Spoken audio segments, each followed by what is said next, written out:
Hello guys, তো এখন আমরা কথা বলবো থালাইবার 171 টাইটেল টিজার, যেটা কালকে ড্রপ করা হয়েছে। আমি না বানা জানতাম না এরকম কোনো সিনেমা আসছে রজনীকান্তের। তো আমি আজকে স্ক্রোল করছি, ইউটিউব স্ক্রোল করতে করতে হঠাৎ করে আমার সামনে টিজারটা এলো। আমি না খুললাম, খুলে মানে আমি না পুরো হপকে গেছি। মানে কি প্রেজেন্টেশন ভাই! রজনীকান্ত ওই মানে স্টার্টিংটা থেকে একটা ব্ল্যাক অ্যান্ড হোয়াইট ফিল আছে, প্লাস ওই রজনীকান্ত যেভাবে এন্ট্রিটা নিচ্ছে, তার চোখ মারাটা এই জানলার ছোট্ট একটা ফুটকার মাঝখান দিয়ে, হ্যাঁ কী প্রেজেন্টেশন! আমি সাধারণত জানি লোকেশ কানাকরাজ মানে তার সিনেমার আগে একটা এরকম টাইটেল টিজার অ্যানাউন্স করে, যেটাতে সিনেমার সাথে কোনো লিঙ্ক থাকে না, বাট এখানে হয়তো লিঙ্কটা আছে, দেখানো হচ্ছে যে এখানে সোনার স্মাগলিং নিয়ে কিছু একটা ব্যাপার আছে। রজনীকান্ত হয়তো সেটার সাথে সেটার হয়তো রাজা ফাজা এরকম কিছু একটা ব্যাপার হবে, মানে আমি বলতে পারছি না পুরোটা।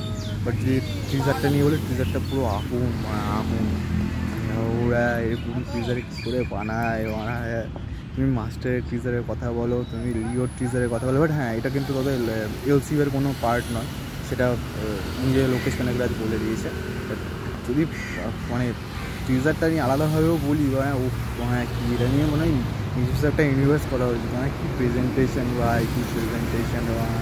আমি রজনীকান্ত ছোটো থেকে দেখে আসছি, মোটামুটি অনেক সিনেমাতে দেখেছি, বাট এরকম প্রেজেন্টেশন আমি জীবনে দেখিনি। মানে খুব সত্যি সিনেমাটা এবার দেখার পালা, সিনেমাটা হয় কেমন। খুব তাড়াতাড়ি ট্রেলারটা আসছে, তো ট্রেলারটার জন্য এক্সাইটেড। আমি মানে পুরো উঠে গেছি।